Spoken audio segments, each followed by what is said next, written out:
Mojang is not your friend. It is a multi-billion-dollar corporation.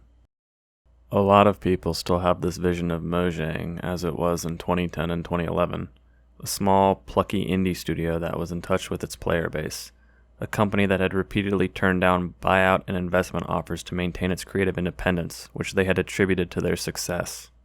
This is not the Mojang we are currently dealing with. It is a multi-billion-dollar company with around 600 employees that is owned by the tech giant Microsoft, who is notorious for its anti-user practices such as spying on users of its OS, Windows, and the apple hasn't seemed to have fallen too far from the tree. It is tempting to place the blame for Mojang's wrongdoings on Microsoft. After all, Microsoft's reputation is much worse, and Mojang still has some residual goodwill from their earlier days. However, this must be stressed. Mojang are the ones responsible for things like the last few updates falling flat, and for the complete dumpster fire that is the player chat reporting system.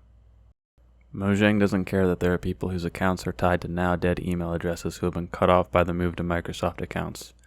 They don't care that the community is hostile to the centralized moderation system being imposed on the decentralized and community-driven multiplayer scene. They don't care about making a good or fun game, and they don't care about you. They care about making money. When Mojang employees are on Twitter openly mocking the concerns of community figureheads like Ilmango, who's been on official Minecraft panels, for expressing genuine concerns with the company's actions, you know the state of affairs is pretty grim. This is not how people acting with good intentions behave. So what's the main takeaway from all this? Don't trust corporations or treat them as your friends or somebody who cares about you. They aren't, and they don't. If you want any chance of the situation improving, I would advise against supporting Mojang financially. Don't purchase realms.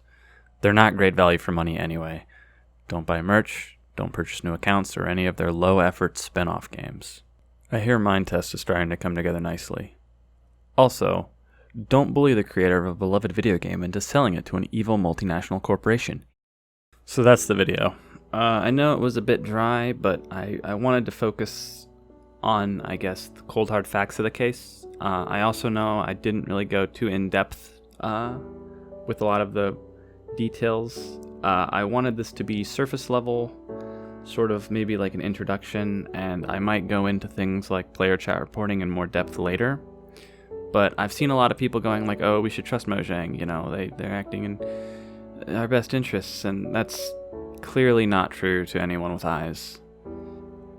So, that's it. Take it easy. Bye-bye.